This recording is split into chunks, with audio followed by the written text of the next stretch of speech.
Est-ce qu'il y a plus dangereux qu'une femme qui veut se venger? On va demander son avis à Jeanne de Belleville, qui a l'histoire de vengeance la plus stylée de France, et c'est encore une histoire qu'on n'apprend pas à l'école. Je vous passe tous les détails chiants, mais on est au XIVe siècle, et Jeanne est mariée à Olivier IV de Clisson. Bonjour, je suis Olivier. Ensemble, ils ont quelques moutards dont Jeanne s'occupe dans le Vantais, c'est-à-dire vers Vannes. Et Olivier, son mari, part à Paris faire un tournoi de chevalerie. Et tout devait bien se passer. Mais là, bam, Philippe VI ordonne l'arrestation et même l'exécution d'Olivier contre toutes les règles de la chevalerie parce qu'il soupçonnait Olivier d'avoir soutenu les mauvais bougs pendant la guerre de 100 ans. Jeanne l'apprend et c'est là que sa légende commence. Et elle est folle.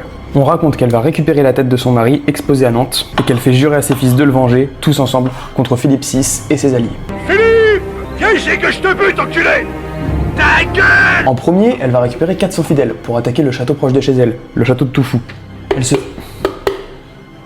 Elle se fait passer pour gentille, parce que le propriétaire sait pas encore que son mari s'est fait assassiner. Et Jeanne tue quasiment tout le monde. Elle s'enfuit avec le butin, et elle va faire ça avec pas mal de châteaux alliés de Philippe VI. Petit à petit, elle accumule pas mal de Bretons qui étaient contre le roi. Vous imaginez bien que Philippe VI est pas très content. Alors il la convoque pour qu'elle puisse s'expliquer face à la justice, mais elle sent l'entourloupe. Donc elle n'y va pas. Elle se fait alors bannir du royaume, et ce qu'elle fait est complètement fou. Elle récupère 2 bateaux corsaires, donc des bateaux pirates, et avec ses fils, elle va longer les côtes bretonnes et normandes. On raconte que dès qu'un navire français s'approchait, il l'attaquait, et que Jeanne était toujours la première, épée à la main, à foncer pour l'abordage. Ce petit jeu va durer 9 mois, mais le pire va arriver lorsqu'un de ses 2 fils va mourir lors d'un naufrage. Entre-temps, elle avait quand même réussi à récupérer plusieurs petits noms sympas, la tigresse bretonne, la lionne sanglante. Après la mort de son fils, elle ira se réfugier en Angleterre, où elle se mariera avec un lieutenant qui lui redonnera derrière une partie des terres qu'elle avait perdues avec son ex-mari.